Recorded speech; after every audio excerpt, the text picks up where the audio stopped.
Welcome and thank you for listening to the Without Judgment Coaching Podcast, where we dive into coaching for neurodivergent, high-achieving women who are ready to unlock their potential, regain their passion for work, and live the life that aligns with your dreams.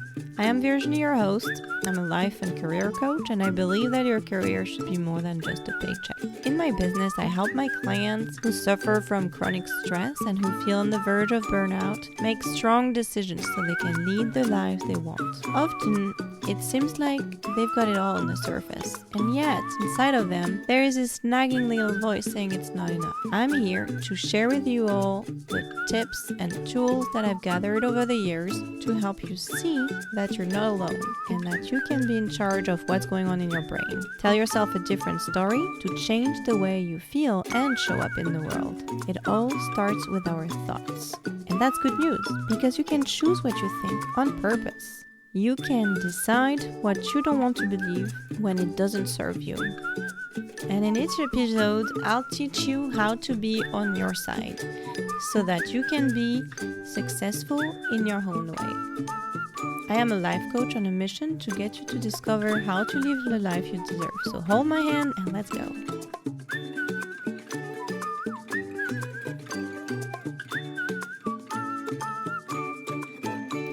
Hello, and welcome to episode 23 of Without Judgment. We are diving into a topic that resonates with a lot of us, I know. It's about embracing your whole self, inside and out, or how to navigate the self-image that we have. As neurodivergent solopreneurs, we often find ourselves in a position where we seem to have it all, at least on the surface. A lot of us are successful, confident, accomplished, and yet beneath it, very often, there is a different story, where one might be unfulfilled, or doubting a lot, or even longing for a deeper connection with what we feel is our true self. So today I wanted to discuss the importance of aligning that kind of external image with the internal self-image that we have. And I want to tell you about how this alignment can lead to a more fulfilling and balanced life. First, let's talk about the image that we give the world. How do we present? And what I see a lot is that it's easy to get caught up in projecting that success and confidence. I mean, if you look at social media, if you look at networking events, we always want to show our best. Even for casual conversation, we want to talk about our accomplishment and what's working well. Imagine that, someone paid you a compliment. How did you feel? It might be a compliment on your work or a compliment on your appearance. It doesn't really matter, but try and remember how it made you feel. And now think about what was going on in your head. What was that internal dialogue? Do you find that you are as kind to yourself as you are to others, or as others are to you? My guess is for a lot of you, the answer is no. And I want to say you're not alone, because many of us struggle with self-criticism and doubt. And even if we have all the external validation and people telling us that we're doing great, sometimes it's not as easy to believe. So how do we bridge this gap?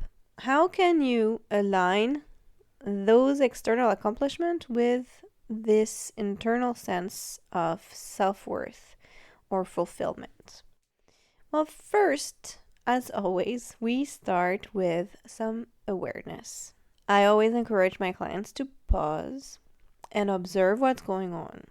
So in this case, it might be looking at the thoughts and the feelings that you have when you have that criticism coming on. You can use journaling, mindfulness. Those are great tools, but talking is also very helpful for a lot of people. Sometimes we call those people verbal processor, and if you're not familiar with the term, it basically says that by saying out loud what is going on in your mind, it's going to help you kind of organize your thoughts and see what's going on, and it wouldn't be as clear if you couldn't express it by talking out loud about it. So you can talk to yourself or your rubber ducky. You can also talk to your BFF. You can talk to whomever you trust, basically. And let them know that you're not necessarily looking for feedback as much as really what I said is organizing your thoughts by talking out loud. This first step really should give you some clarity on how you see yourself. Now, after doing this, just take a second and see, is it mostly positive, is it mostly negative, or is it a fairly neutral view of how you look, what you're doing, or any kind of skill or accomplishment? How do you feel about what's going on in your head? What are you thinking about this situation or this specific skill or whatever you're kind of curious about? After that awareness phase, I want to remind you to have some self-compassion and treat yourself with the same kindness that you would give a friend.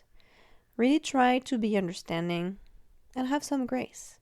It's often more difficult to be kind to ourselves, even if we are very kind people to others.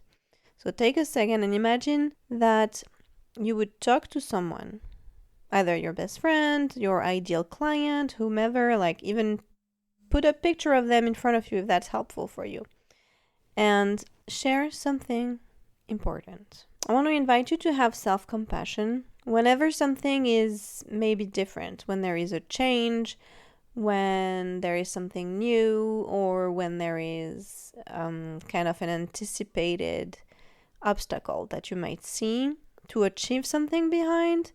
When we have big goals, often there are some challenges or some uncomfortable situations that we have to go through, and that's how we grow. So that's great.